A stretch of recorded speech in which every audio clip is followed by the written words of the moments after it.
consumimos tanta narrativa?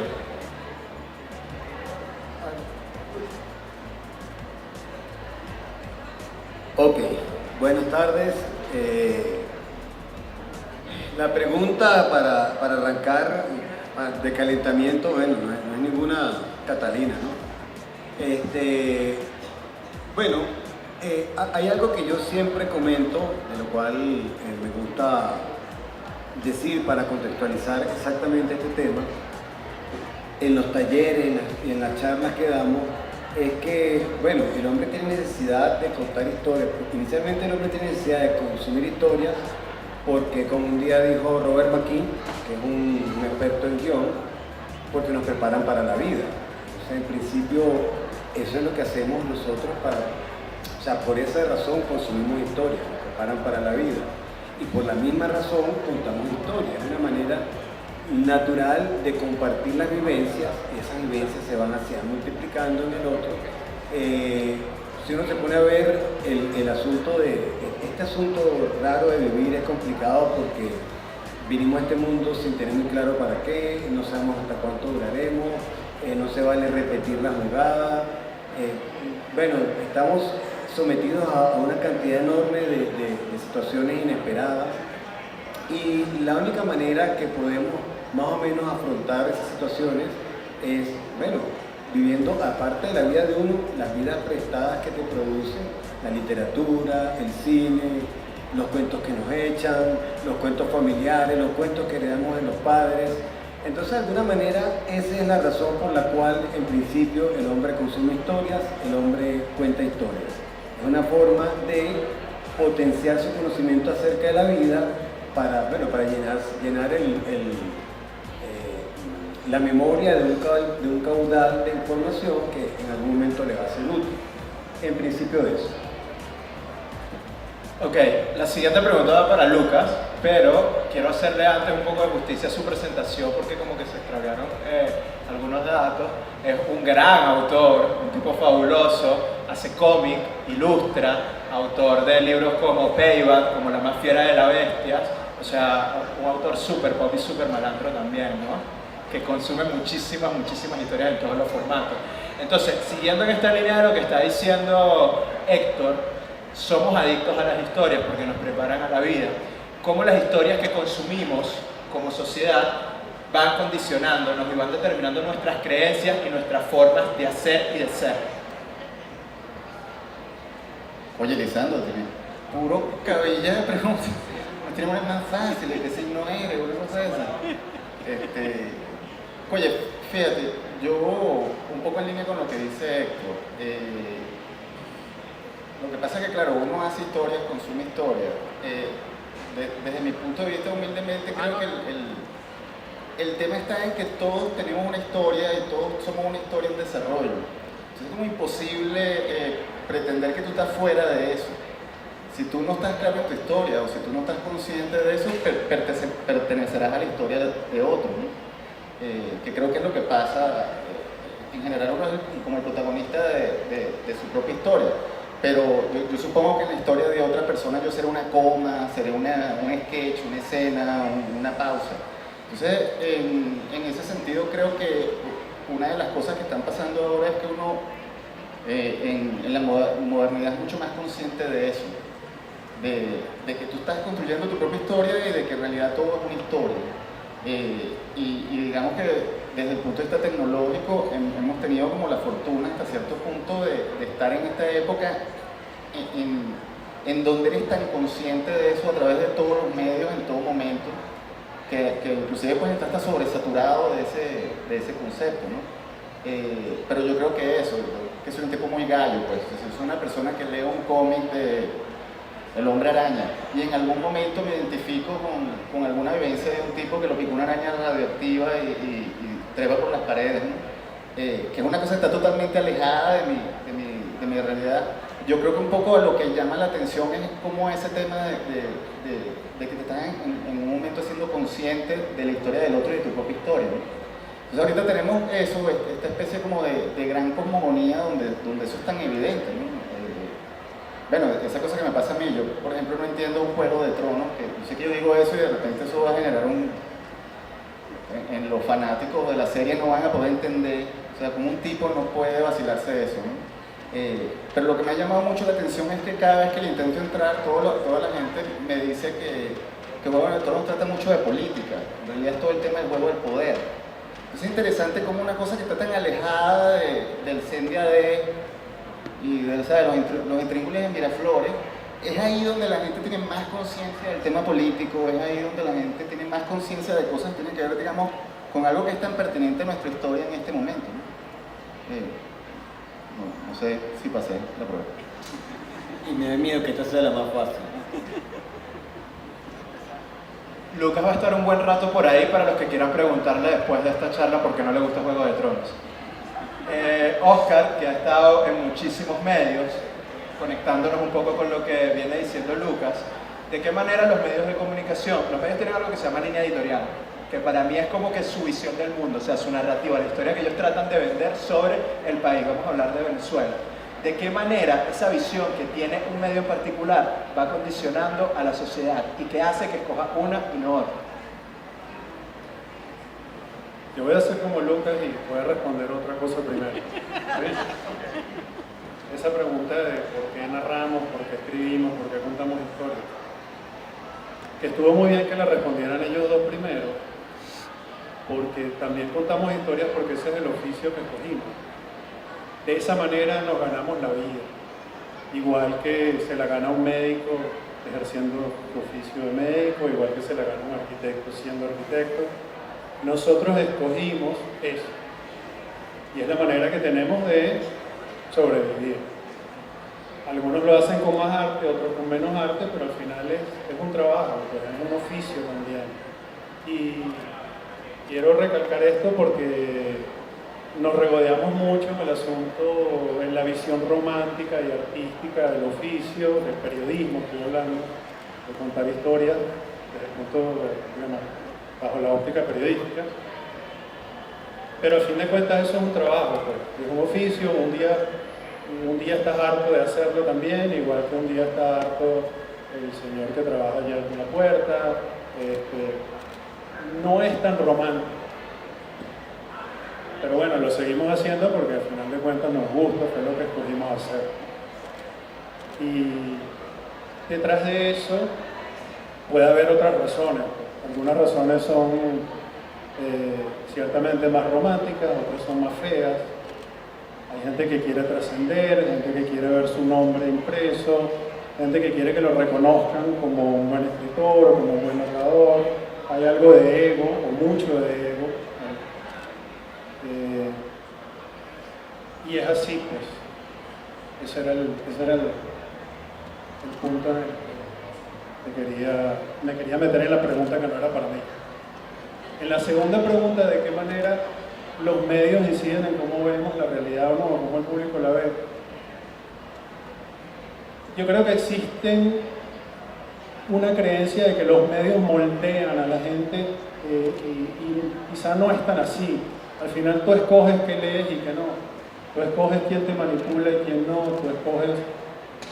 Si tú tienes la libertad, y esa es la importancia, la libertad de que haya una pluralidad de medios, eso te permite a ti usar tu cabeza, discernir y saber a qué medios creerle y a cuáles medios no. Es decir, a menos de que tú logres, o un Estado, digamos, logre lo que intenta hacer este Estado, ¿no? Acallar las voces diferentes, las voces críticas, y ahí, bueno, no habrá manera, pues. Pero igual, la gente sabe que lo que le está diciendo ese medio es mentira o no es, o está manipulado o no es así. Lo puedes ver en el laboratorio social que es Cuba.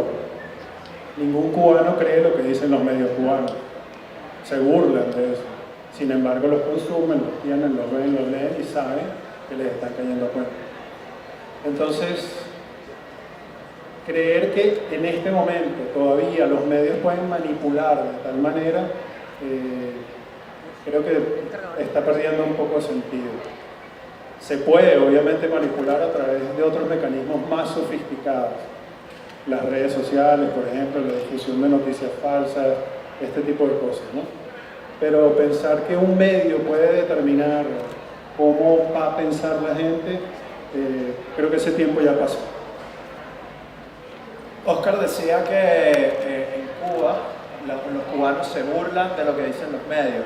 Yo siento que acá hay medios, muchos comprados evidentemente por el poder, que se burlan de lo que vive la gente. Entonces, quiero hablar de la narrativa de no ficción, porque además Oscar usó la palabra periodística y esta composición es adrede, es el único periodista de los que está acá sentado, pero es un narrador. ¿Okay? Ellos vienen de la ficción y también han hecho... ¿Perdón? Un narrador, bueno, pero publica en medio y en bastante. Ellos vienen de la ficción y también han hecho bastante no ficción. Yo creo que en este momento la no ficción está teniendo un ojo interesante en Venezuela, en buena medida también por la vida de No, medio del cual Héctor Torres es editor, coeditor junto con Albor Rodríguez, que estuvo en la mesa anterior. Y que bueno, que es importante hacer literatura con el material cotidiano. Ahora, antes de caer en eso, existía acá en Venezuela una tradición de narradores de no ficción, porque me da la sensación de que cuando se hablaba de crónica acá, es un género que está un poco secuestrado por el periodismo y se veía como algo muy reporteril exclusivamente, y no como una forma de hacer literatura con hechos cotidianos. No, sí, se ha habido y hay una larga tradición, claro. Lo que pasa es que, no sé, supongo que se nota menos, pero bueno, yo recientemente me puse a revisar nombres bastante contemporáneos y pues bueno, las páginas de los diarios venezolanos albergaban aquí firmas tan valiosas como Tomás Eloy Martínez. Aquí escribió bastante Gabriel García Márquez y nombres locales, es decir, yo era adolescente, lo puedo decir de él porque nos entendemos esa diferencia de edad, pero digamos, yo era adolescente y yo leía a José Pulido, que era un narrador formidable, tanto como periodista, como él tenía eso que después terminó siendo La vida de Enoch, o digamos, eso que pasó a ser La vida de Enoch ahora, que es una fusión de periodismo con literatura. Bueno, él era un narrador y podía escribir igual, crónicas, reportajes, etcétera, y podía escribir cuentos, podía escribir novelas. De hecho, uno de los encantos que tenía la obra de Pulido, la obra periodística, es que él no se sentía que tú estabas ante una noticia, sino que sentía que estaba alguien echándote un cuento. Entonces, bueno, y por supuesto, si nos venimos más hacia acá, pues hay nombres que ya en los 90, aunque él diga que no, Oscar mismo, cuando estaba en las páginas de investigación de El Universal, esos eran cuentos muy sabrosos que yo siempre leía. Boris Muñoz, Milagro Socorro, es decir, hay una tradición de narradores que cuentan la realidad pero usando de alguna manera técnicas de la literatura, ¿no? Y bueno, incluso ha habido medios que han intentado también posicionar el género. Lo que pasa es que, claro, yo creo que no solo en Venezuela, en el mundo más o menos, la crónica se ve como un género periodístico, ¿no? Y más o menos el hecho de que trabaje con lo que se llama la realidad contribuye a esa idea. Lo malo del asunto está cuando el periodismo hace crónica, que es un género que permitiría hacer muchísimas cosas y la hace desde una visión de periodista. Es decir, que no se permite la metáfora, que no se permite la emoción, que no se permite acentuar claramente el punto de vista. Y entonces lo que hacemos en La vida de Enoch, retomando esa tradición, es un poco hacer precisamente lo contrario. Entonces sí, contamos cosas que pasan, porque aquí pasan tantas cosas tan increíbles que yo no le veo mucho sentido estar inventando. O sea, hasta poniendo un ejercicio de imaginación en Venezuela, cuando toda imaginación se va a quedar corta con las cosas que se pueden contar. En ese sentido, entonces, si tenemos una realidad muy poderosa para ser contada, bueno, vamos a contarla bien. Vamos a contarla usando las herramientas de la literatura, vamos a contarla buscando despertar la emoción en el lector, vamos a contarla dibujando un arco narrativo sólido y poderoso, vamos a contarla apelando al uso de imágenes y metáforas, porque eso potencia la capacidad que el lector se siente identificado con la historia. Entonces, yo lo que creo es que hay una tradición al respecto, pero nosotros lo que hacemos, bueno, retomamos un poco algo que se había venido haciendo y sí tenemos nuestra manera de sistematizarla, nuestra manera de contarla, porque creemos que es eso. O sea, yo actualmente como narrador no me imagino solamente escribiendo cuentos que no tienen nada que ver con lo que está pasando aquí. Creo que es importante. Yo leo cosas como el microsite que acabamos de sacar sobre los niños de JM, y yo siento que como escritor eso es lo que tengo que estar haciendo yo ahorita, porque ahí hay cosas que contar y que uno tiene que poner el servicio, la realidad tan terrible que estamos viviendo, pues bueno, la literatura que sabemos hacer al servicio de ella, y conmover al lector y que entienda la magnitud de lo que está pasando. Entonces, eso es hacer literatura también, pero no desaprovechando un universo muy poderoso que está a nuestro alrededor, que es la realidad cotidiana. Yo iba a hacer como 2 preguntas más, pero Héctor las respondió antes de que las hiciera. Les está dejando sin preguntas Oscar, Lucas. Se quiere robar el show de Héctor. No nos roban. No, todavía nos queda tiempo. Te pagamos por más tiempo. A ver, hay periodistas que dicen que usan herramientas de la literatura para hacer periodismo. A mí me parece muy interesante, y en Revista Ojo lo tenemos como que presente, creo que en la vida de Nos también, el tema de usar herramientas del periodismo para hacer literatura. Ahora bien, Héctor decía que no se imagina solamente contando cuentos o cosas que no tengan que ver con lo que está sucediendo, pero es que yo creo que la literatura de ficción además está hablando muchísimo de lo que está sucediendo, y que la literatura de ficción permite comprender cómo se vive en una época. Lucas. ¿Cuál es la pregunta? Oye, lo que pasa es que, claro, desde mi punto de vista, por lo menos ahorita en Venezuela se está produciendo una cosa que creo que es muy interesante, que es un poco, como creo yo que ha habido como una enorme quemazón de cierto tipo de muchas narrativas que el venezolano manejaba sobre sí mismo y sobre lo que era, y que se probaron no ciertas o digamos concluyeron de una manera que no se esperaba, o terminaron convirtiéndose en unas cosas muy pesadillescas en algunos casos. Ahorita creo que hay un momento que es muy interesante donde tú empiezas a verte a ti mismo y empiezas un poco a ver de verdad cuál es tu historia. Y ese proceso es un proceso que creo que pasa, por ejemplo, por iniciativas como La Vida de Nos, donde tú agarras y te sientas a ver la historia de los otros y tienes esas oportunidades de poderte poner, digamos, en la piel del otro y ver la cosa desde otro lado, ¿no? Y te estás también viendo forzado a generar tú mismo tu propia historia, tu misma narrativa, y ese es un proceso que en muchos casos puede ser muy traumático. A mi modo de ver, yo creo que estamos como creo que en el paso entre la adolescencia y la madurez. Entonces, salir de la adolescencia y empezar a armarte tú tu propia historia, dejar de echarle la culpa a la narrativa de tus padres, empezar a armar tú tu propia narrativa con todos los riesgos y con todo lo doloroso que eso puede ser, pero al mismo tiempo con todo lo iluminador que eso puede ser. Creo que es un proceso que se está produciendo ahora, que claro, tiene su expresión en la ficción, ¿no? en la escritura. Pero ojo, creo que eso es como la naturaleza misma del tema de contar historias. O sea, el tipo que cuenta historias puede estar contando historias sobre Marte, los marcianos, y está hablando de su entorno, de lo que tiene más cerca, ¿no?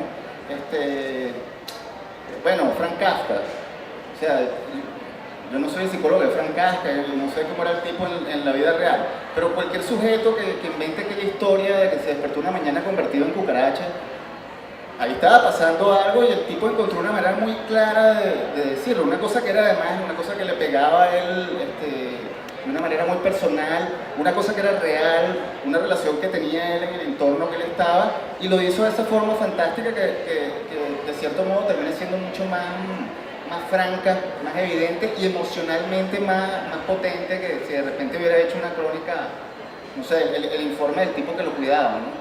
Eso por eso te digo, el proceso ahora de empezar a ver tu propia historia, de empezar a darte cuenta de tu propio lenguaje, de ver quiénes son realmente los que forman el elenco de tu serie de televisión particular, y las tramas en las que estás metida, y eso dónde sale, y cuáles son las motivaciones. Yo creo que es un proceso muy, muy duro, muy fuerte, pero siento que es el proceso en el que estamos ahora, ¿no? Bueno, y que es lógico que suceda en este momento, ¿no? No, tranquilo.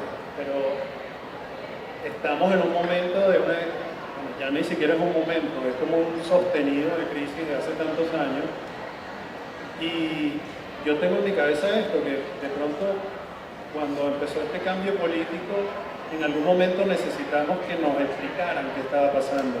Y eso generó un boom de libros que trataban de explicar qué diablos era el chavismo, de dónde salió Chávez, de dónde salió esto, de dónde salió lo otro, las historias, que además se vendieron muchísimo dentro del país, que es lo más interesante, y fuera también, que es interesante para los autores, ¿no? Pero necesitábamos que nos explicaran esto, qué estábamos viviendo. Y luego esta segunda tanda, se genera una segunda tanda de respuesta que viene desde el arte, de la literatura, y en consecuencia por ahí también se fue colando el periodismo, pues, entre una y otra, porque también necesita el lector de día a día común, pues que alguien le explique lo que está pasando. Y al final también tenemos que sumar a los escritores que están fuera del país, que generan como una especie de literatura, una narrativa del exilio, y que nos devuelven una mirada del país con añoranza, con cierta tristeza, etcétera, que también funciona para contarnos dónde estábamos, por qué cambió lo que cambió, qué perdimos, qué se nos quedó en el camino. Al final, incluso estas experiencias de periodismo o de narrativa o de crónica, como lo quieran llamar, como La vida de Nos, son producto de esto mismo, de la crisis, de este tipo de crisis en particular, y de que necesitamos que nos cuenten cosas. Lo que ellos no saben es que esta entrada estaba planificada, y toda esa intervención también justamente en este minuto para darme pie a las preguntas que les voy a hacer ahora, porque habló de muchísimo, de lo mucho que se publicó aquí en Venezuela, en algún momento se habló en un editorial, y esta mesa se llama ¿Cómo se narra Venezuela? Entonces, se escribe ficción, se escribe no ficción, pero cada vez se publican menos libros, cada vez hay menos medios, han cerrado una gran cantidad de medios en papel, hay el régimen se ha hecho muy sofisticado en cuanto a tumbar medios de comunicación, da la sensación de que hay cada vez menos espacios. Entonces, ¿cómo hacen ahorita narradores de no ficción y narradores de ficción para irse abriendo paso en un entorno en el que pareciera que cada vez hay menos ventanas para poder contar historias? Lucas. Yo pensé que era con él. Oye, lo que pasa que siempre es como la cosa, como yo realmente soy técnico universitario, ¿no? Yo me gradué de diseñador gráfico. Y una de las lecciones que yo aprendí estudiando diseño gráfico era el tema de que las limitaciones eran buenísimas para la creatividad. Mientras estuvieras en un contexto de limitaciones, eso te permitía realmente ser muy creativo, ¿no? Y era una cosa que te exigía moverte, te exigía, digamos, mucha investigación, te exigía mucho trabajo para poder generar cosas. Entonces, claro, yo no puedo decir bueno, tenía una psicóloga, me acuerdo que un día llegué a la consulta, pero súper angustiado, un ataque de nervios, toda la cosa. Entonces le dije, oye, pero ¿cómo vamos a hacer y tal? Estoy angustiado, no creo que pueda. Ella me dice, no, la angustia es buena. La angustia es buena porque eso te va a forzar a encontrar una solución, ¿no? Me cobró la sesión y me mandó para la calle. Y era verdad, estaba tan angustiado que por desesperación hice una cosa que no se me hubiera ocurrido hacer y por lo menos pasé ese episodio. Entonces, es muy duro ver esta situación también como una situación también que es un poco autoimpuesta. Nosotros éramos un país muy rico, teníamos muchas cosas, teníamos produjimos o teníamos esa ilusión de riqueza, generamos muchos medios. Yo me acuerdo hasta hace 15 años lo más fácil que existía era sacar una revista de algo. O sea, tú ibas a un cliente y el tipo quería sacar una revista del consultorio odontológico. O sea, eso era lo más fácil que había. Y yo creo que, por supuesto, por una cosa que era tan fácil, tú no determinaste de darle importancia o te diste cuenta del alcance que podía tener eso. O sea, ustedes mismos lo están diciendo en la cuestión anterior. Ahora que vivimos en una sociedad que está interconectada con tal, nos damos cuenta que también estamos en un país donde la gran mayoría de la población no accede a internet, donde, ¿sabes? Hay unos canales que han sido bloqueados y eso ha generado, digamos, toda una serie de propuestas alternativas para poder suplir esa necesidad. Porque lo que sí es cierto es que tenemos la necesidad de que nos cuenten el país y de contarnos el país todo, ¿no? Entonces, en ese sentido, nosotros buscamos las maneras de hacerlo. Bueno, fíjate, yo en ningún momento a mí se me ocurriría, o sea, tú me dices a mí hace 10 años que yo iba a publicar cómics en medios más o menos conocidos sobre temas del país, es una cosa impensable. O sea, no había el espacio, no había el know-how, no había las ganas. O sea, eso era una cosa totalmente impensable. Y en esta época de privaciones y de dificultades es donde he tenido más trabajo en ese sentido. Y es en donde además el medio me ha parecido el más oportuno para la situación del momento, ¿no? Entonces es como muy paradigmático que precisamente eso, en este momento de dificultades y de mucho, que es un momento terrible, pues, ¿no? Es también un momento de mucha creatividad y de mucha exploración de cómo podemos echar nuestras historias y cómo decirlo. Bueno, si se meten en YouTube pueden ver un documental, ahorita me recuerdo el nombre, sobre todo lo que era hacer punk en el Berlín oriental, detrás del telón de acero a finales de los 70. Que bueno, o sea, imagínate, tú vas a hacer punk, bueno, hacer punk en capitalismo es duro, pero bueno, hacer punk en Berlín oriental con un régimen totalitario comunista, oye, ese sí es punk en serio. Y precisamente tú ves ahí todas las propuestas de música, todas las propuestas de performance, toda la cuestión que los tipos, desde los trajes que se hacían con basura, con desecho, con pedazos de caucho y tal. Pero era una cosa tan impresionante que tú decías, oye, estos tipos estaban en una situación de privaciones, en una cosa gris. Yo me acuerdo que estaba viendo ese documental medio borracho con un amigo mío y de repente iba a pasar una cosa verde en la pantalla. El tipo me dice, tengo 45 minutos viendo esto. Es la primera vez que veo un árbol en esa ciudad. Porque era de verdad una cosa, es como estar metido en una cuestión apocalíptica y era todo de noche. Era un tipo como Nosferatu. Entonces, bueno, en ese sentido eso generó todo ese movimiento. Yo te digo, a mí me da a veces gente, amigos que están afuera, ¿no? Por supuesto, bueno, ¿cómo estás haciendo? Y toda la cuestión. Y el otro día me di cuenta y dije, oye, no, es que fíjate, yo ahorita por lo menos entiendo el expresionismo alemán. Yo entiendo el doctor Caligari, entiendo toda esa cosa, porque estoy ahorita en una situación en la cual me permite ver por qué esas visiones eran tan pertinentes y decían algo tan importante sobre las personas. Pues. Yo creo que eso ahorita es una cosa que, digamos, tenemos que evaluar. Estamos en un momento muy duro, en un momento de muchas limitaciones, pero precisamente por ello es que tenemos que darle más valor al hecho de narrar y de narrar. Oscar, ¿y por qué los medios de comunicación publican tan tan poquita ficción? No soy dueño de medios. ¿Eres editor? Publican poca ficción. Venezuela. Bueno, creo que simplemente se asume que si ya no tienes papel, no tienes espacio, no tienes fuerza económica y te estás limitando a tus áreas de información, eso le va cerrando o le cerró el espacio a la ficción. asumen quizá que la ficción tiene sus propios espacios o debería tenerlos y no les interesa, pero la verdad es que no estoy muy claro, no tengo cabeza de dueño de medio. ¿Tú qué piensas, Héctor? Bueno, yo podría decir que soy editor de un medio, pero hasta ahí. A ver, no publico ficción, es verdad.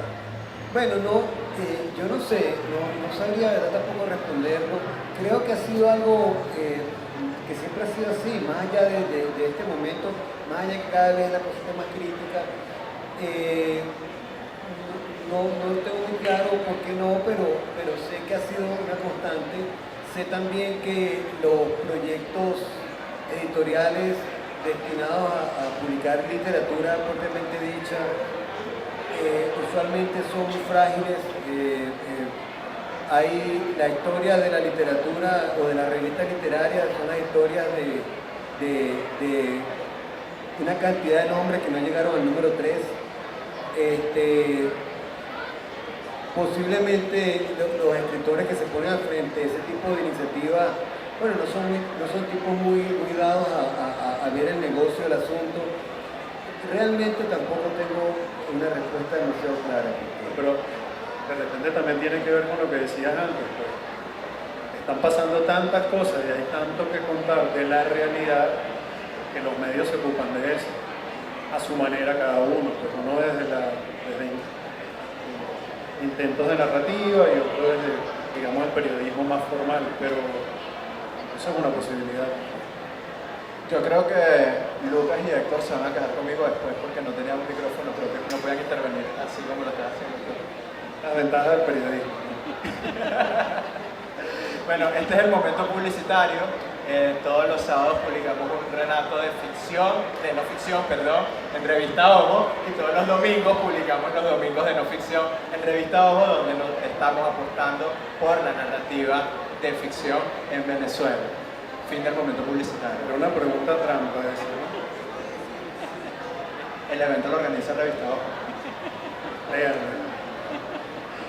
Chicos, para ir cerrando y con bastante brevedad, Lucas, ¿el futuro promete la narrativa venezolana?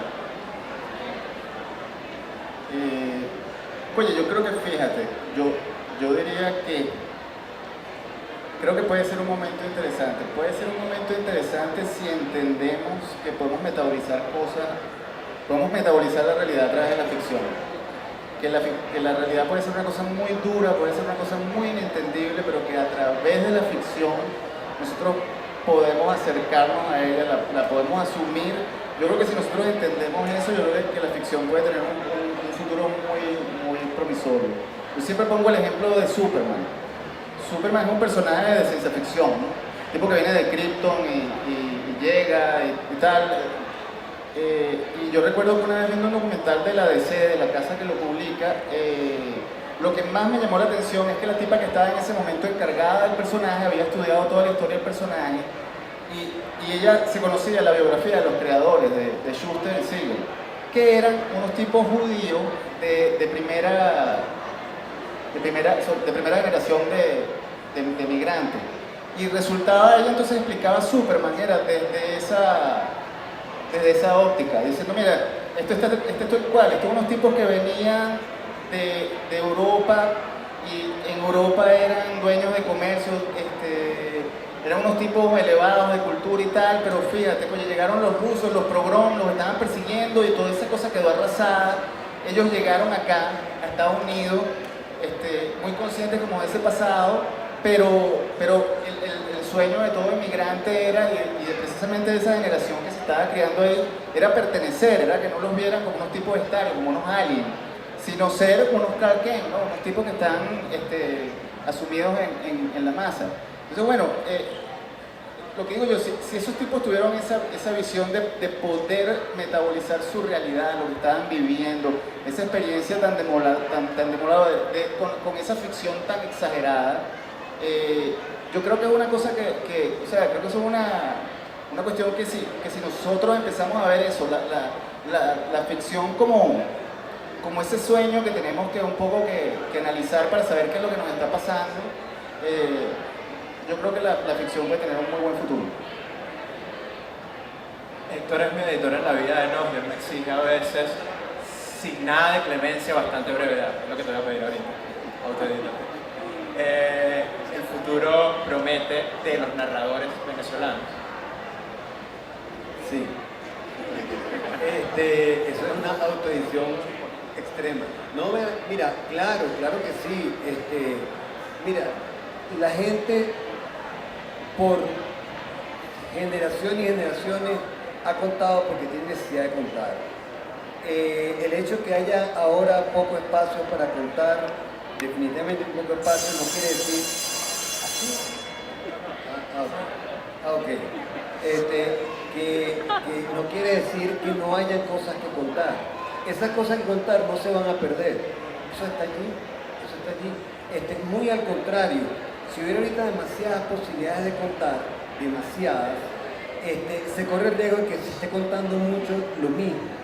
Porque más o menos la experiencia que estamos viviendo, todo el mundo siente que tiene algo que decir al respecto. Pero